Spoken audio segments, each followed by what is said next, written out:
But the first thing I want to say is that grief does not have an expiration date. There's no date where you're going to feel better.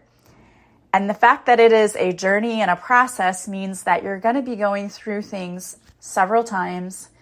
You may feel like you've gotten better and then something happens and it triggers you and you go right back to that grief again. And that's okay. It's perfectly normal. There are healthy ways and unhealthy ways to deal with grief. And that's really what I want to talk about and express today. Because I think this is what I want to get across to people more than anything is you have to face your grief. You have to address it. There's so many people, and I had a personal experience with this. My brother did not want to face it. I love him to death, but he was really just trying to avoid it and push it down. And you absolutely cannot do that. And I watched him self-destruct right before my very eyes. And he's just now realizing all of the ways he did that and is having to put his life back together again at 50 years old. You have to face those emotions. You cannot run from them. And there's so many people, and I understand why you want to do it. I do.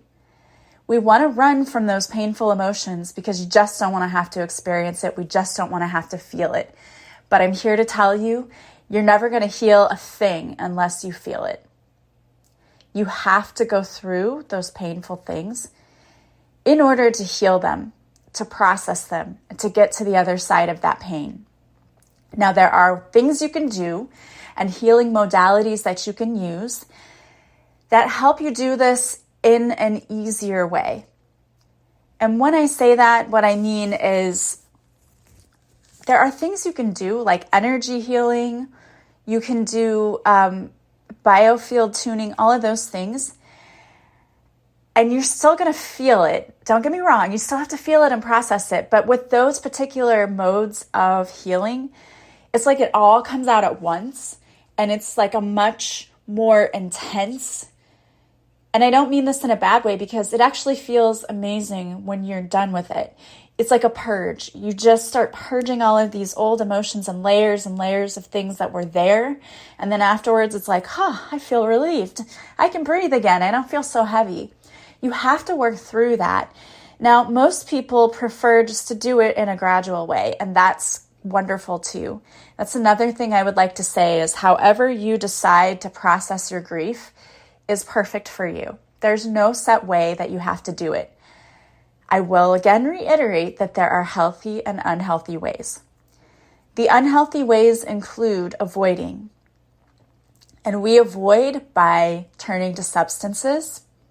So we drink, we do drugs, we engage in unhealthy sexual contact with people and get in unhealthy relationships because it's a distraction.